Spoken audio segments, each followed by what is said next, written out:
Good afternoon. We're just waiting for everyone to join us. And thank you for being with us this afternoon.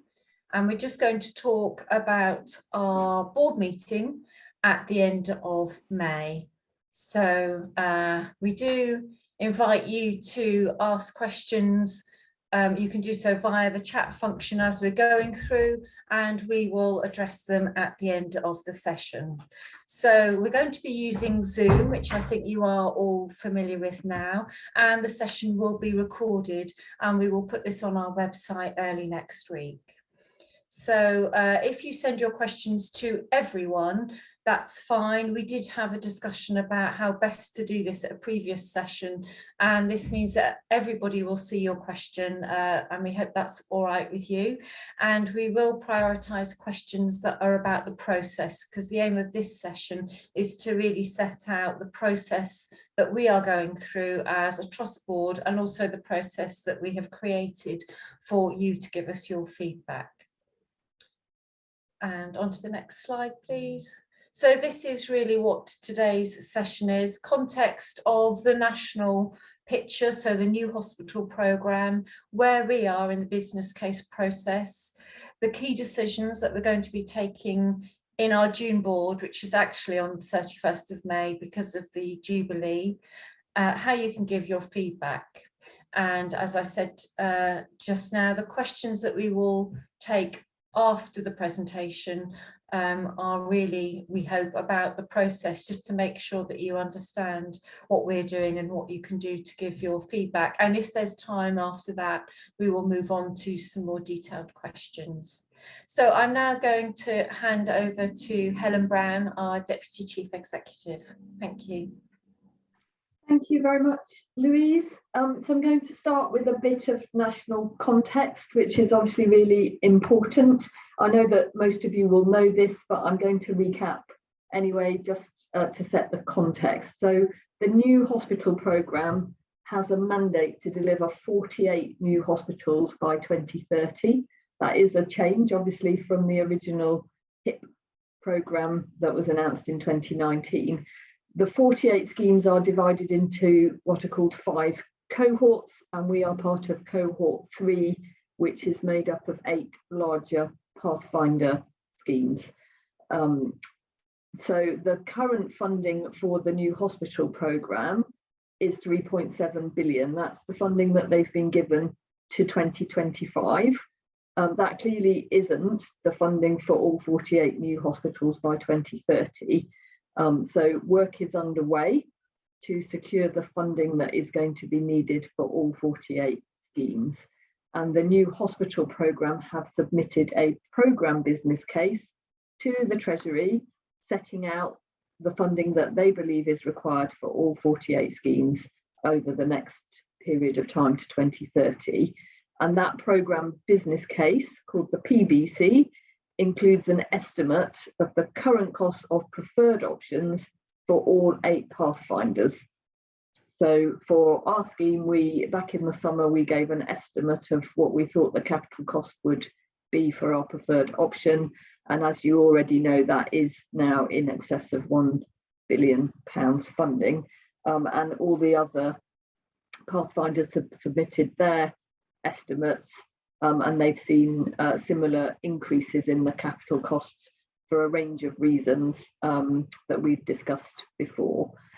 We are, the new hospital programme are continuing to work on standardised design guidance for the programme and technical guidance around, for example, net zero carbon and modern methods of construction. So that is in progress, and we will need to wait for that in order to finalise our design and ultimately the outline business case. Next slide, please, Holly.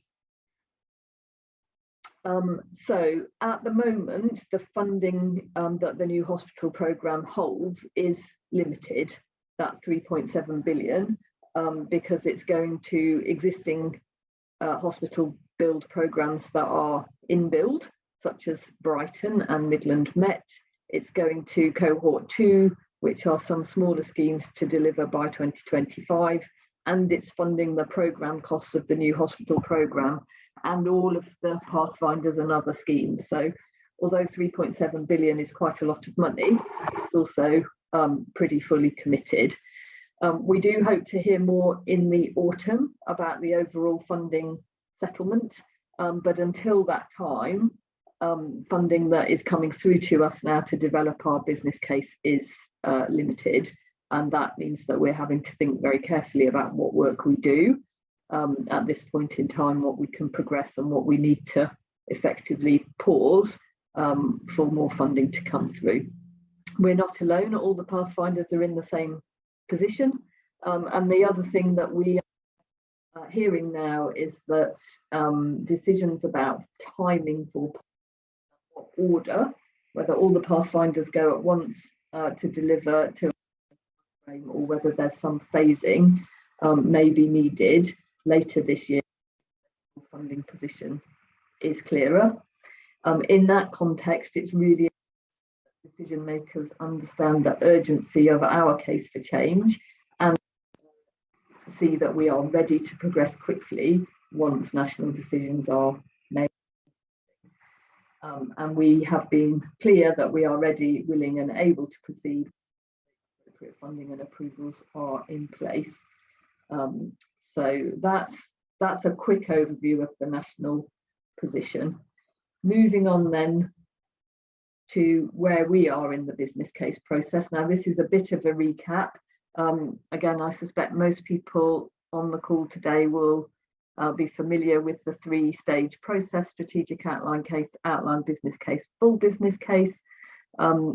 We are at outline business case stage, but just as a reminder, we actually did two strategic outline cases, one in 2017 and one in 2019.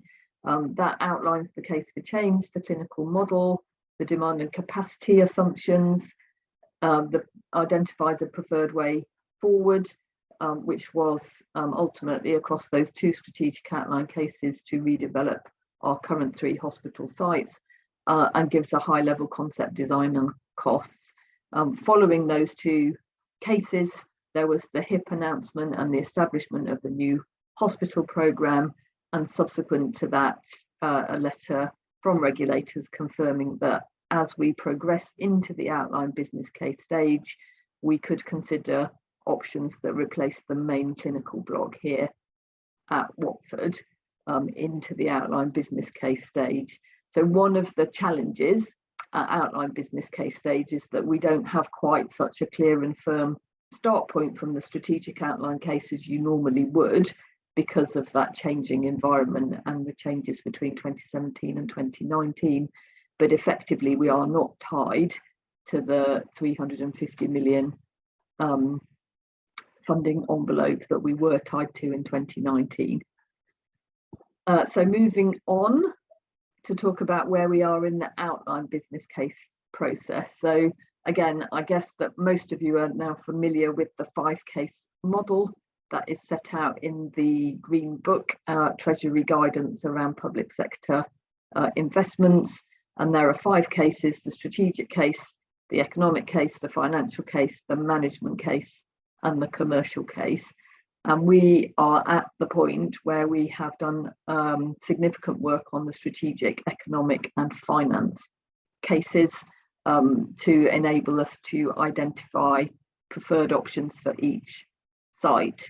Once that preferred option is identified for each site, the business case gets, further work is undertaken to complete the business case.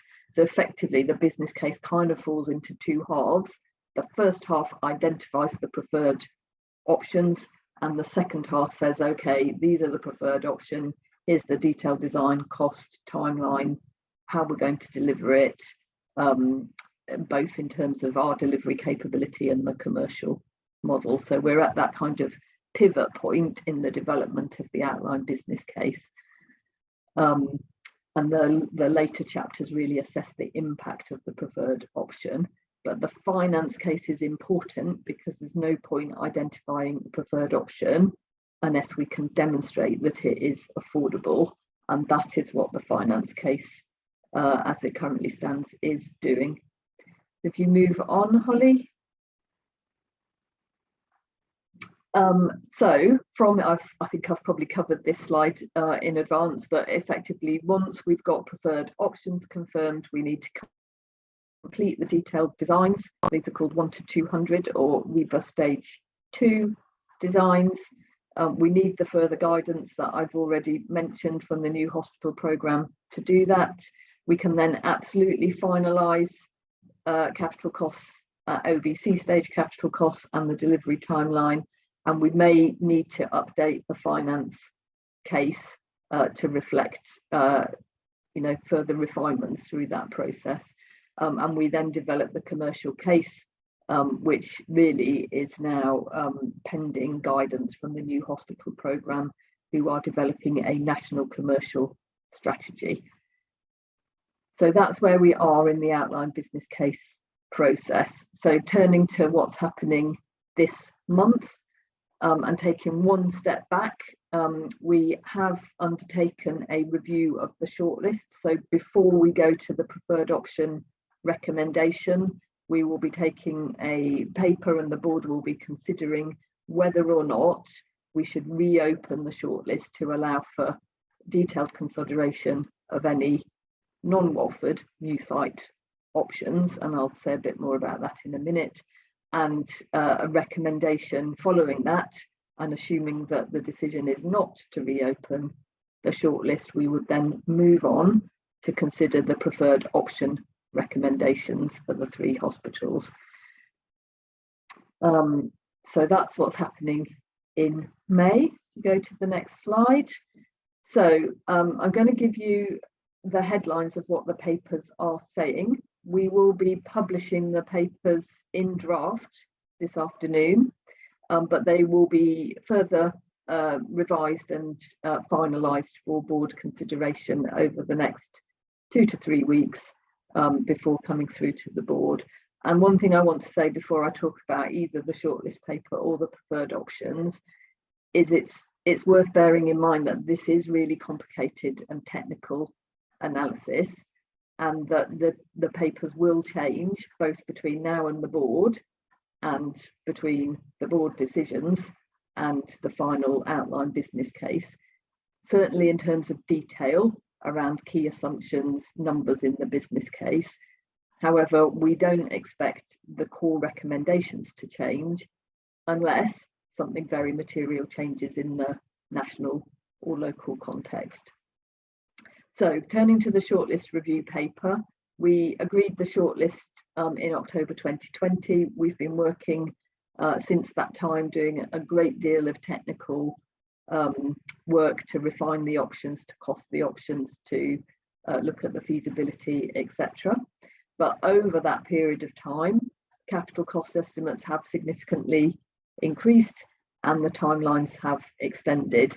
Now those changes have largely been driven by national issues rather than local issues, but nonetheless we thought it was timely to just reflect on why we had excluded new site options when we shortlisted in October 2020, and to consider whether or not it would be prudent to now include any new site options. Effectively, the recommendation in that paper is that the shortlist should not be reopened for further consideration of new site options, and that is based on an assessment of the time and cost and risk involved in doing so. And I just want to emphasise that when I say cost in this context, I don't mean the total capital cost of a new hospital on a new site. I mean the cost of the work to do the feasibility work to bring them into the shortlist at this stage. That is all set out in a paper that we are publishing this afternoon, and there will be opportunities to feedback on that that Louise will explain. So next slide, please. So moving on to the preferred option recommendation, we are publishing 4 draft papers today, effectively an executive summary and recommendation paper that pulls the key points out of each of the 3 supporting papers. So the first one of those is the strategic narrative. This will form the basis of the content for the strategic case in due course, but it goes slightly wider than the technical definition of the strategic case, but it really sets the context within which we've done the economic appraisal. The economic case effectively is the detailed economic appraisal of the shortlist of options for each of the 3 sites, and makes a recommendation on pure economics of which options to take forward. And then the finance case, which says, okay, what does that, what are the implications of an investment on our overall financial position and long-term viability. So I've already made the point that the drafts of each case will be further updated prior to the outline business case being finalised, and that will reflect changes. So for example, we all know that inflation is moving at the moment. The inflation assumptions we used may need to be updated within the finance case before it is completed, and there are a raft of different assumptions in there, and we need to keep all of them under review. The preferred option is a key decision point in the outline business case process. We don't expect it to change unless there's a material and substantial change or feedback from the new hospital programme or regulators that require us to do a major rethink. And then I just want to mention something which is called the Stage 1 report, and I will come back a bit later in this presentation to explain the different REBA, REBA being the Royal Institute of British Architects stages of a build programme. But effectively there's a detailed report that's been completed by BDP, who are our architects, that summarises all of the technical design work. Sorry, my screen is just locked.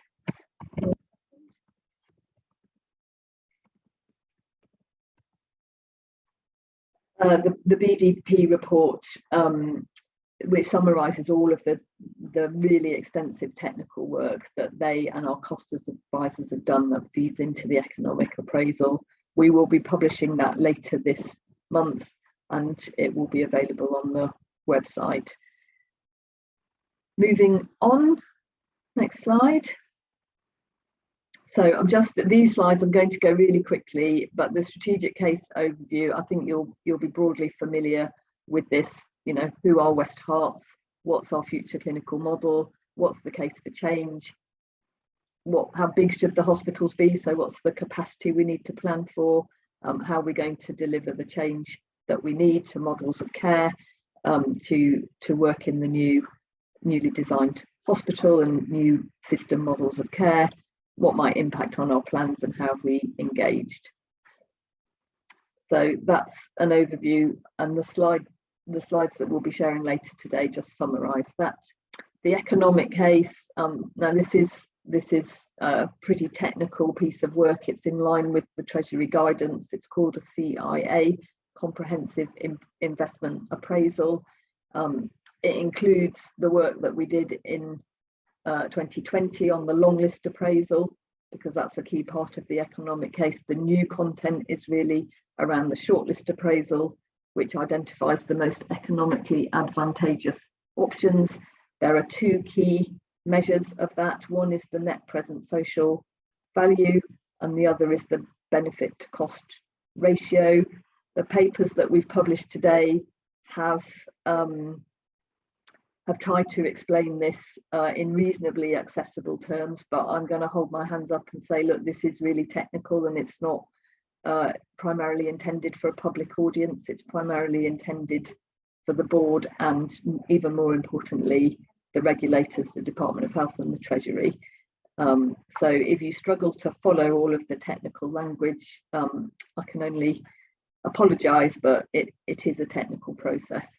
The economic case also has to do some what we call sensitivity and switching analysis to test the robustness of the preferred option recommendation. So it says, well, what if we got this assumption wrong, or what if this assumption doesn't quite play through? Would that change the option? And what our sensitivity analysis has shown is that our preferred option recommendations are pretty robust, and there would need to be some very significant changes for them to change. Next slide, please, Holly. So in terms of the punchline, I think we have kind of been signalling this for some time, so it shouldn't be a surprise to you. Although for Watford emergency care, we originally thought we might identify option 5 as our preferred option, but following all the detailed work, option 6 has actually come out as the most economically advantageous option. That is 100% new build clinical facilities on land next to the current hospital, with some buildings, primarily the acute assessment unit, retained for non-clinical use. And then for Hemel Hempstead and St Albans, we've identified option 3 of 4 on both of those sites as our preferred option. So at Hemel, it will be consolidation into the Verulam building with a small extension and refurbishment, reasonably significant internal refurbishment to provide enhanced diagnostics, relocated urgent care and new outpatient and long-term conditions model. And at St Albans, it focuses on cancer and planned surgery with investment in new build endoscopy facilities, centralised and enhanced diagnostics, and 2 new modular theatres. Next slide. This is a summary of, and there are thousands of numbers. I do apologise again in advance. There are a lot of numbers in these papers. So I've pulled these out as some key numbers that I knew you would be interested in. So the capital costs included are set out here, 1.1 billion for the Watford option 6, a net investment of 51 million at Hemel Hempstead after an estimated 10 million land sale receipt, and 94 million for the work at Satch, which is significantly, a significant proportion of that is the new endoscopy unit. And then in terms of the economic appraisal outputs. Now, if you're anything like me, you'll look at these and think, well, I'm not really sure what that means. But in headline terms, the net present social value of these options combined was the highest of the highest scoring, and the benefit to cost ratio is just there at 3.93, just below 4, and that is a significant number. Business cases, the expectation in major investment business cases like this is that you get your BCR close to 4, and that is considered to be the business as usual benefit to cost ratio of the NHS as a whole. But again, just to say that these options came out with the highest benefit to cost ratio. Next slide, right, finance case. The finance case sets out the total capital costs, funding arrangements and relative affordability of the preferred options to assess whether they represent a viable proposition overall and meet the key investment objectives. I mean, it's not an unreasonable question to say, well, can you afford an investment of £1.2 billion in your estate? And the answer to that is the conclusion from the finance case is that the investment overall will be affordable. This little graph compares business as usual with preferred option in 2036-37, so the end of the appraisal period. And under the business as usual scenario, we would be running a deficit of £3 million a year, and under the preferred option scenario, we would be delivering an 11.7 million surplus. Now, a lot of things have to be true for that to be the case, but effectively you can see from this bridge chart that there's about £60 million a year of capital charges from the investment, but about just over that number, 61.2 million of cash releasing benefits identified from the investment. So that's changes to the delivery model, efficiencies from the improved facilities and layout. That's all worked through, but I don't want to say that it is challenging to deliver all of those benefits, but we have been through a really robust process to identify the opportunities that the combination of investment in the estate, investment in the digital technology and changed models of care should deliver. So that's the key finding from the finance case, is that the preferred option is affordable and improves the trust financial position overall.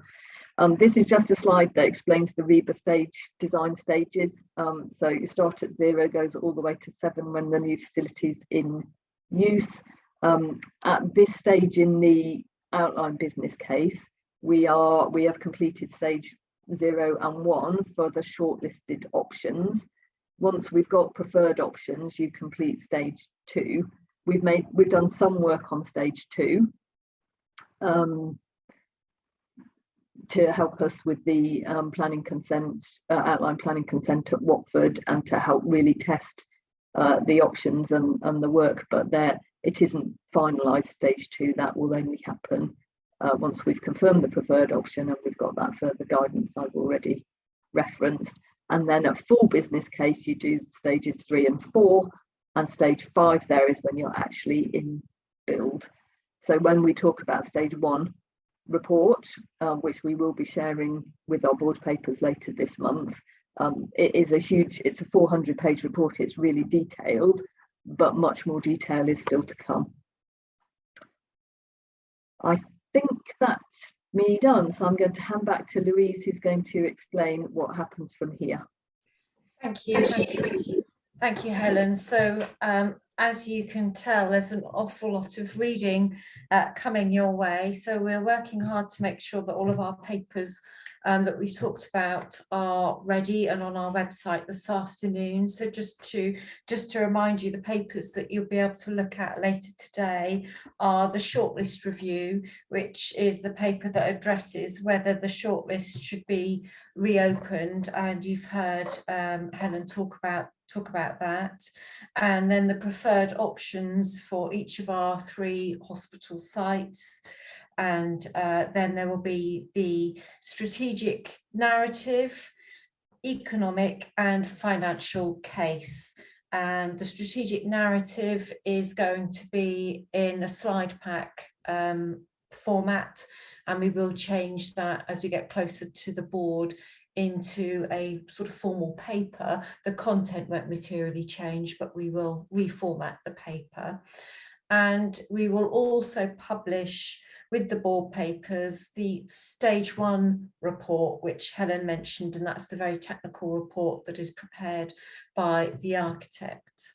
And the papers that we are asking you to provide feedback on are the shortlist review, then the preferred options paper, and then the economic, financial and strategic cases, bearing in mind that the strategic case is presented as a slide deck.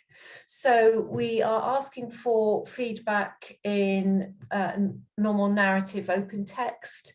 So there will be a form. Some of you may remember that we did an engagement last year and we ran that as a survey. This is slightly different. We're not running it as a scientific survey. There's not sort of binary questions, yes, no, we're not scoring it as such, but we are putting our papers into the public domain to allow you to have a look at them and to really assess what you are telling us.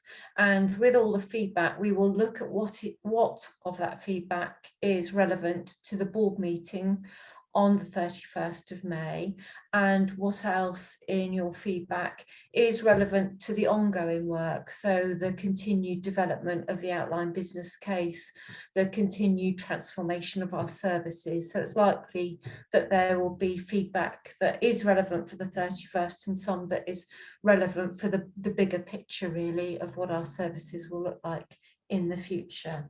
So as well as inviting you to respond to specific papers, there is also an opportunity to send in a written representation, which will be considered by the board. And given that the board meets on the 31st and we need to sort of turn things around so we can present everything to the board, we do have a deadline, which is midnight, Sunday, the 22nd of May. So that is for your response to our papers, but also if you do want to send in a written representation, which will be considered by the board in advance of the board meeting. And there will be a paper which pulls together some of the themes that have come up in the feedback that we receive. So rest assured, all of your feedback will be looked at carefully, quickly, but very carefully before the board meeting. And just if I can go on to the next slide.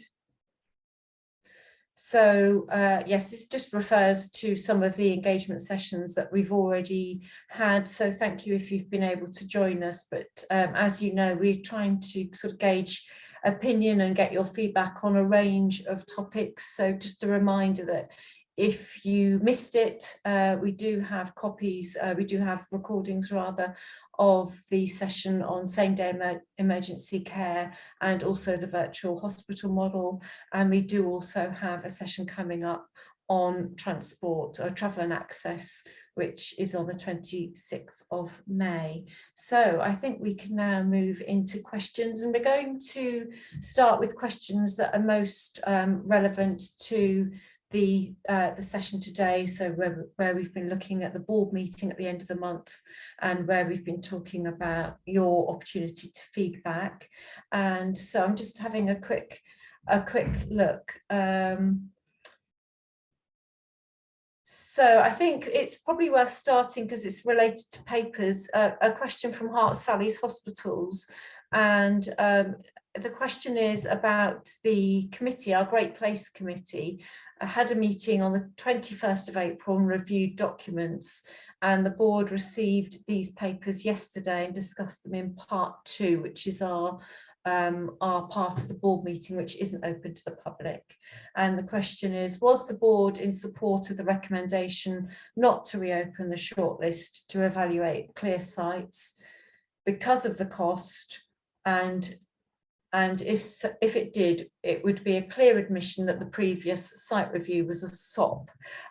Why not just say that the board has already approved the recommendation to ignore the community yet again? So Helen, if you can maybe address the discussion in part 2, but I think we have to bear in mind that that is a private discussion, and the point of having the meeting in public at the end of May is to have that discussion again, but with the weight of all the papers that we have and all the benefit that we will have from the papers that are really just being worked up just now. So you can see the question, Helen, if you want to address that one first, that would be great. Thank you. Thank you, Louise. So as was fed back to the board in part 1 yesterday, the Great Place Committee, which is a subcommittee of the board that oversees the redevelopment programme and the digital transformation programme, the Great Place Committee received a draft of the shortlist review paper at 23rd of April, I think it was, and that committee did endorse the recommendation to go forward to the board.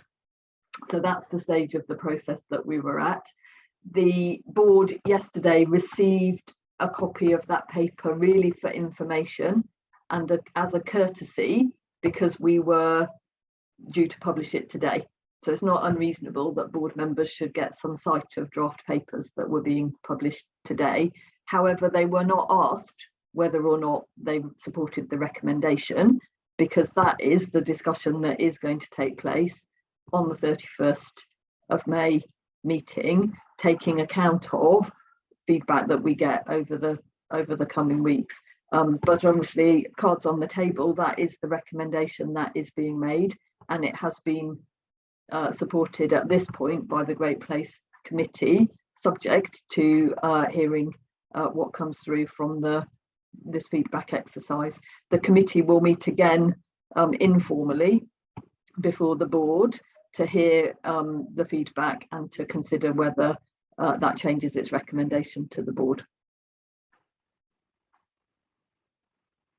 And if I can, there was a question about the Fresh Eyes review. So this is from Philip, who says there was a promise to undertake a Fresh Eyes review, but you do not use the term.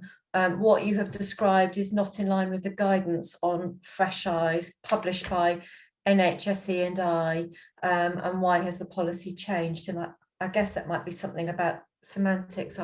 I wasn't aware we were following a guidance on what Fresh Eyes is, but perhaps Helen, if you can add anything to that. Yeah, so I'm not aware of any formal guidance. We have discussed this. I mean, we are very aware because obviously I live and breathe this programme of work, and I live and breathe a regular stream of correspondence from campaign groups and in the newspapers asking us to reconsider, whether that's campaign groups, Decorum Health Committee, etc. So our view was that it was sensible to formally take stock, given the amount of time that's elapsed since the shortlist decision in 2020 and given the changes in the context, and to give the board an opportunity to formally consider whether or not it believes that it would be now the right thing to look at new site options in more depth. And what the paper that we're publishing today does is set out some of the history, set out some of the arguments that have been put forward by campaign groups, undertakes a bit of an assessment of what it would take if we were to do this.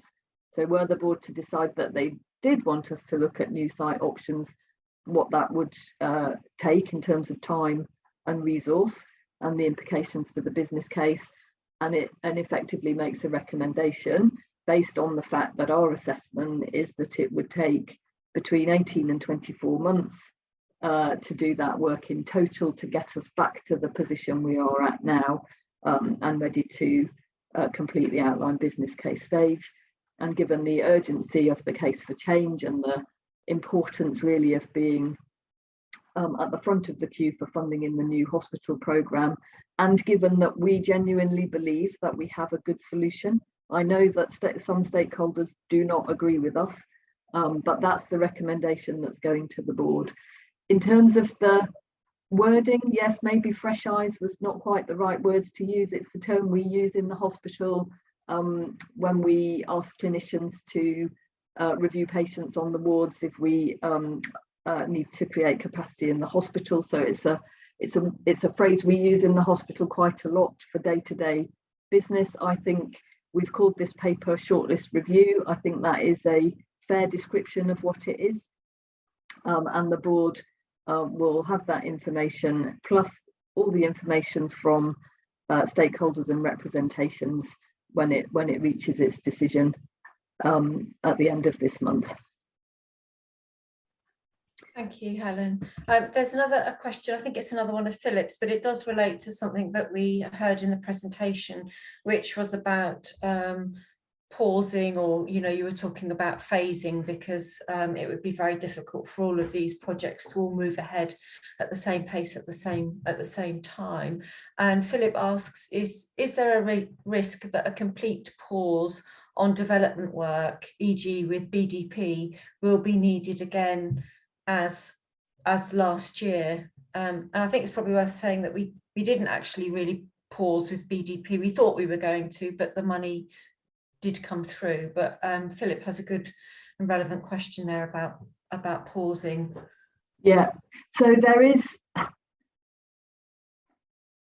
it is quite tricky to balance all of these things out at the moment. As you say, last year we didn't get confirmed funding for the programme, i.e. the cost of developing the outline business case was not confirmed until late December, and that is month 9 of the financial year, and we had effectively funded quite significantly at risk the work of the programme. And the finance director, by the time we got to December, said, look, we cannot afford to take any more risk, so we will have to stand down all external advisors and discretionary cost on the programme.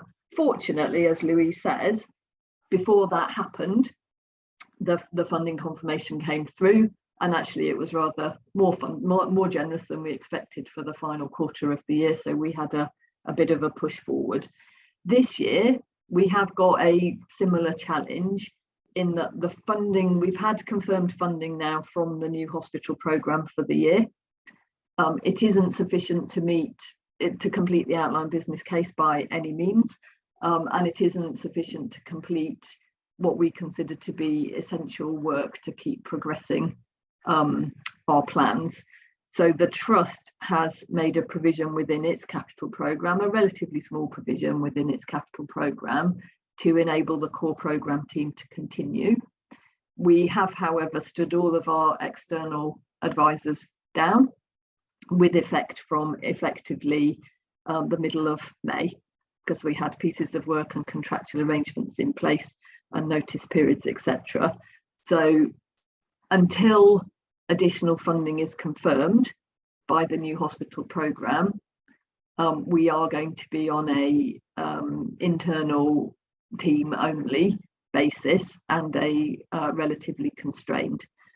We are very much hoping that the new hospital programme will make progress in its discussions at government level, so with Treasury and Cabinet Office, and that resources will be freed up later in the year. But effectively, unless or until the new hospital programme gets some more funding, it is going to be difficult for them to progress all of the 48 schemes, and maybe particularly the Pathfinder schemes, at the pace that both they and we would like. Having said which, so that's one issue, which is the development, we call it the programme funding, which is slightly different than the actual build costs, obviously order of magnitude very different. Until the new hospital programme know what the overall funding settlement is going to be by year, they cannot really come to a view on how many, on what order schemes will be brought forward and how many schemes will be brought forward at what pace. Having said which, the government is still absolutely committed to 48 hospitals by 2030, and in order for that to be true, all of the schemes need to be in build really by 26, 27 at the latest, and Pathfinders, who are supposed to go a bit quicker and share learning and have the most urgent cases for change, really need to be starting a couple of years ahead of that. And the discussion has been around target timeline for Pathfinders being completed by circa 27, 28. So I can't really say it's difficult until there's a clear funding settlement. It may be that funding settlement is sufficient to enable all Pathfinders to go at the pace that they are able to go at. So the finance isn't a constraint, but other factors may be. It's possible that there has to be a kind of phasing or slowing down to match when the funding will come through to enable that to happen. The other factor that's quite important on timing is the new hospital programme's commercial strategy and the availability of contractors in the market to build hospitals. So there's quite a significant challenge to deliver 48 hospitals by 2030 in the context of, are there enough contractors out there ready, willing and able to deliver those programmes over that time period? And clearly that might affect phasing, but they won't want to be trying to deliver all 40 of the outstanding schemes in the final 3 years, but equally they may not be quite ready to start all 8 of the Pathfinders in 23, 24, which is when we're all targeting. So I apologise that's a long answer, but it kind of gives you a flavour of some of the complexities. The key thing from the board's point of view, or certainly my advice to the board, will be we do urgently need this investment. Our buildings are increasingly difficult to deliver good services from, and we suffer in the summer from overheating and in the winter from cold and from frequent failures in the estate and all of the things we all know. We want to be as well positioned as we can be to move forward rapidly, and therefore having a clear preferred option and a detailed design puts us in the best position to do that. Thank you. I can see that Philip's just sent us a link to something called Fresh Eyes, so we will definitely take a look at that and see whether we've missed something. Thank you, yes. And there is a comment about the overall 2030 date, and the question is, how can you continue pretending the delivery date is 2030, but of course that's not us. That, you know, only when we say 2030, we're referring to the new hospital programme, and that's the date that is given nationally. You know, you can find that anywhere, so it's not a, you know, it's not something that we're particularly saying, but it is the programme that we are part of. So if you hear us referring to the 2030 date, we're referring to well publicised dates. You know, I think they were mentioned in by the Prime Minister this week or last week. Not a day goes by without somebody talking about the 48 hospitals by 2030. And of course, as we've said, and as Helen has alluded to, our wish is to deliver as soon as possible before that date, if we possibly can. But we are part of a national programme, and we are constrained, as you've just heard.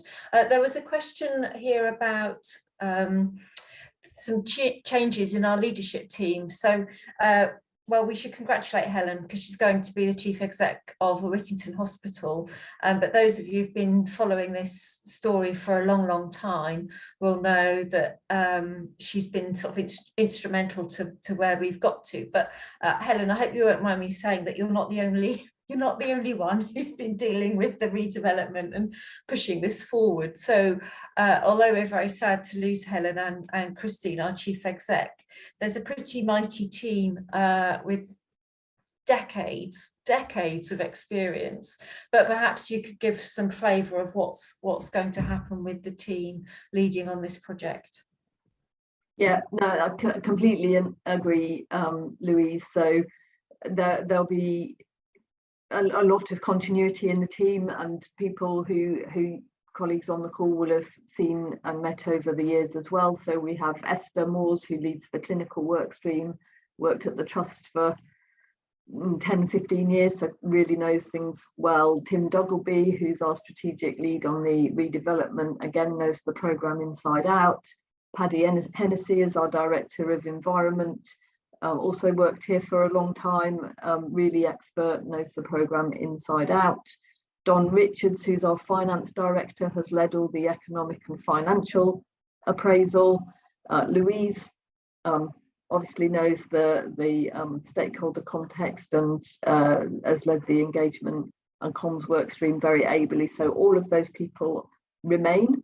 I have a very strong member of my team called Claire Parker. Again, some of you may have met her. Claire has held really significant leadership roles in Northwest London before joining South and West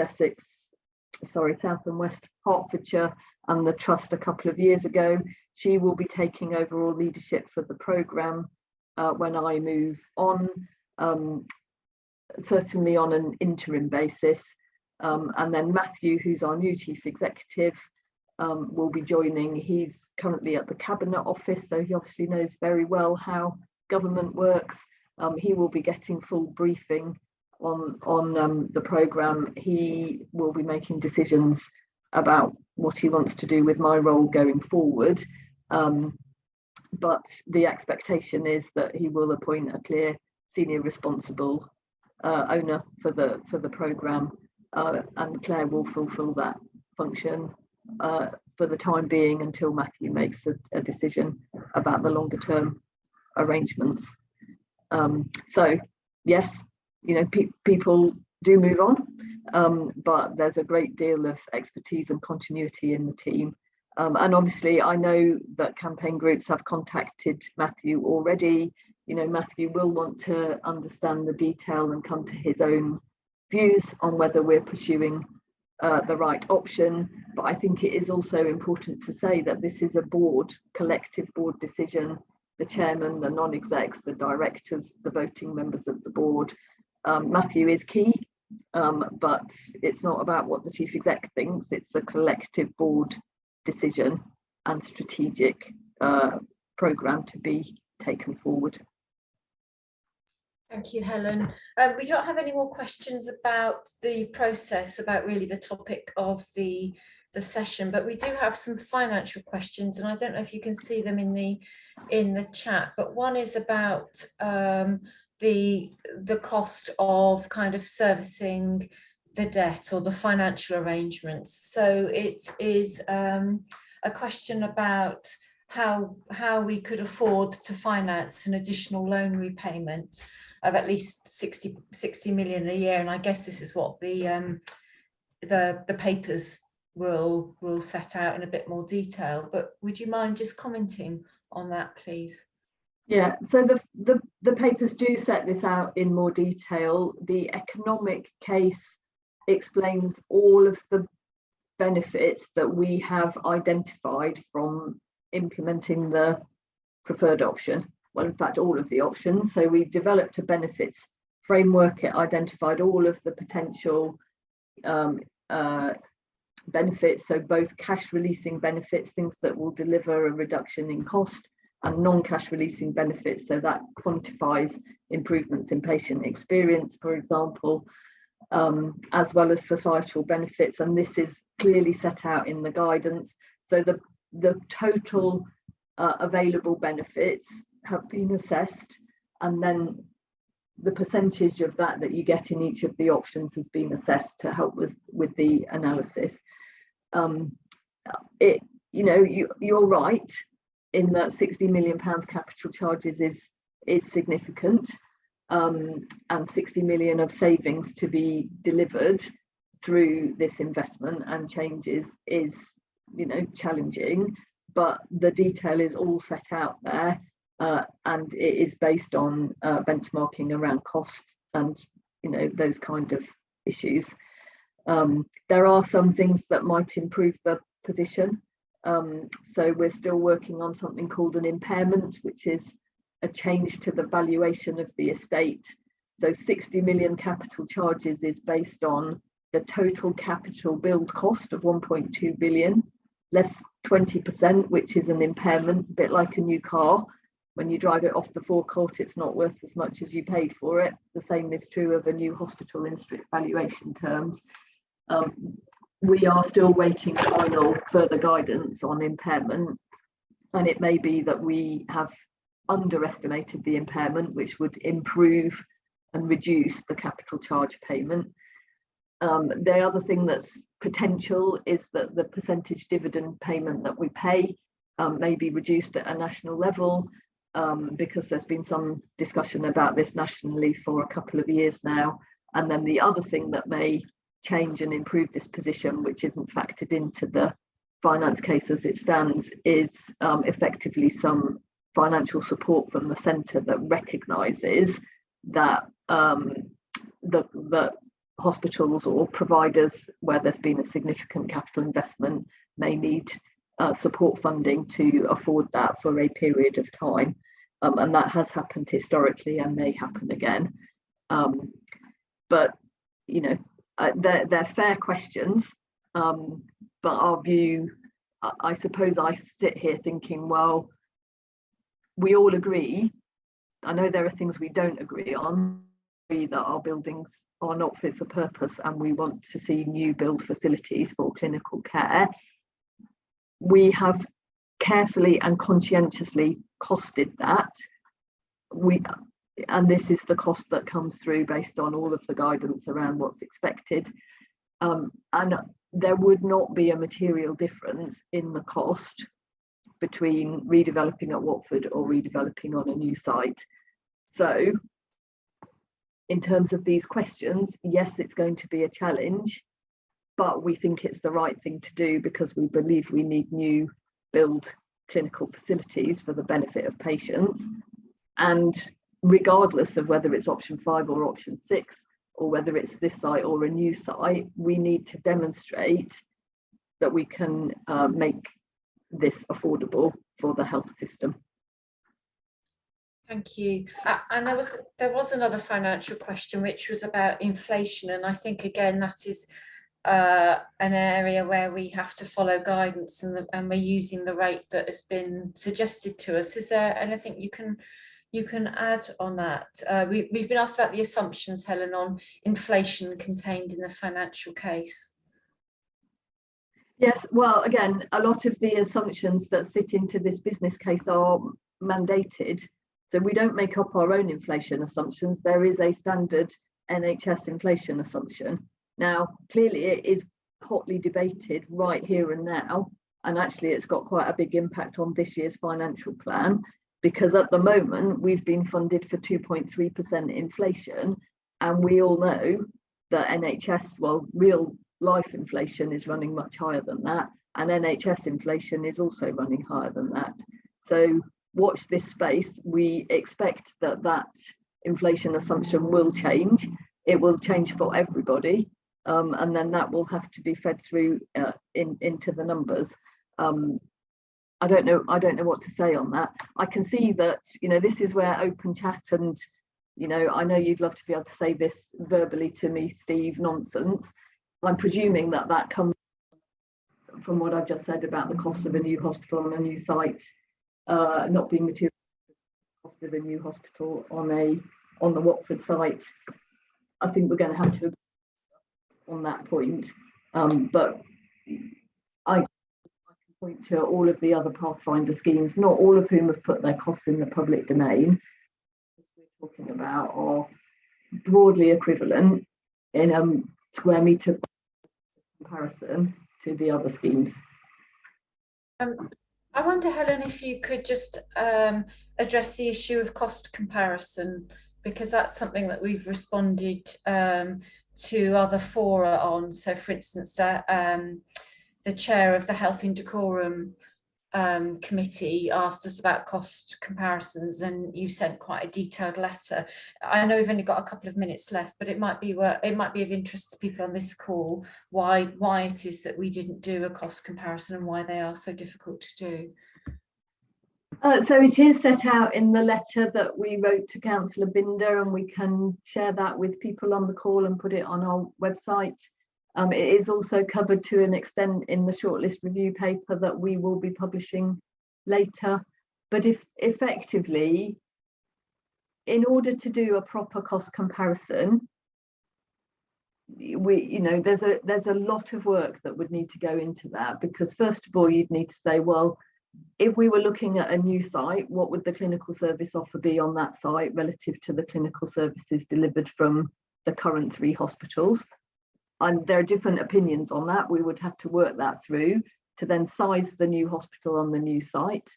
The cost per square metre of new build, broadly, there are some things that change between site specifics, but it is what it is, with the exception of what are called site abnormals. So for our existing sites, we can obviously calculate the abnormals because we know the sites well. And that's been factored into the capital costs we've shared with you today. You can't do abnormal costs on a site that you have not identified. So in order to, we could do an abstract version of abnormals, but it has no meaning. You have to have identified and do the technical work to say what the abnormals would be.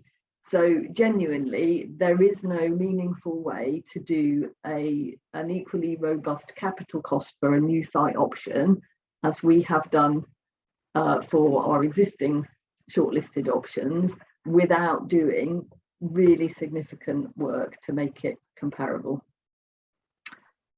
Abnormals are not a tiny percentage. They are not a tiny percentage. It is material. But broadly speaking, and even if abnormals are a tiny percentage, take it this way. The cost of a hospital is driven by how big you build it, the cost per square metre, which is broadly the same wherever you build it, and the abnormals. So let's assume that for now that we have to build broadly the same amount of new build, regardless of which site it's on. That is an assumption which could be challenged, but if you took that as your assumption, you're building broadly the same amount of new build. The things that then drive the cost from that, well, you apply a square meterage to it, you look at the abnormals, and then you have to factor in when it gets built, because inflation is material. So, you know, it is just, and we have set it out in the letter to Councillor Binder and in the shortlist paper. So I'm going to stop now, and I can see this debate will run. but that is why we have not done a formal cost comparison. Thank you, Helen. And that is, it is really useful to read the paper if you're interested in that topic particularly. It's a shortlist review paper that really sets that out more clearly. So, well, not more clearly, I think Helen set it out clearly, but that you can do it, you can read it in your own time and perhaps without the running dialogue to the side, so you can find a nice quiet moment to consider all of the information that Helen has just referred to, and all of the information that we're so grateful to colleagues, whether they're our in-house team or external advisors. You will understand the huge amount of work. We kind of apologise for it being technical and having lots of jargon, but we kind of don't, because this is information that's prepared for our board, and it's really good that you see it and you can kind of see the amount of work that's gone into it, and also the amount of information that our board will be looking at before they make some pretty big decisions. So please do engage, please send your feedback. Even if it's not particularly relevant to the board decisions, we will be looking at what you send us for thoughts about our services as well. That's always so valuable. So thank you very much for your time. Keep an eye on the website. We are working hard to make sure that everything is available for you by close of play today. And thank you very much to Helen, and thank you all for your time. Bye-bye.